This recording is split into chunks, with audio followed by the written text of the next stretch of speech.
Door de verrassende nederlaag van Maikop-renner Vada had met Friesland onverwachts de kans op de titel in de haatklasse. Een liekspul is genoeg. Bij een nederlaag volgt een beslissingsduel. De belangen van DSC binnen net lietser.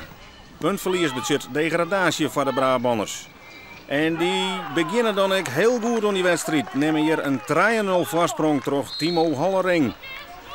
Ja, aan de kant trainer Peter Talsma en Wiebe Huytema, ze binnen beide skorst. Maar ze zorgen dat Hardenploeg weer omkomt in de wedstrijd. Johan Lindhoff, hij speelt zijn laatste wedstrijd van met Friesland, brengt beide ploegen weer in liekwicht. En bij het skoft stiert er dan 6-6 op het boord en kan het alle kanten nog uit. Maar in die tweede helft een demarage van Mid-Friesland. Hier het afstandsschot van Marvin Smorenburg voor Tolwe Zoon. 5 goals verschil, ja dan kan het eens net meer mis, denk je. Maar DSC knokt voor alles wat ze wurg binnen. En dit is de laatste minuut van de wedstrijd. De stand is 16-15 en dan is alles weer in liekwicht. De laatste minuut zal dus bloedstollend worden. Voor degradatie zowel als voor de titel. Maar daar dan eindelijk het verlossende fluitsignaal.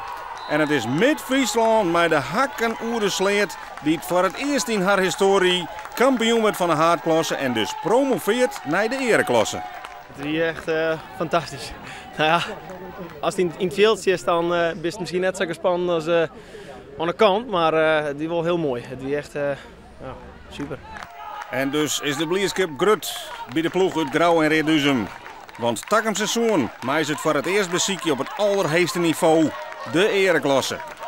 Er zit een rekeninggroep, ze zijn enthousiast, ze zijn leergierig en ik vind net dat je de volle naar het niveau van een ereklasse in maar die met jezelf ontwikkelen willen en beter worden willen.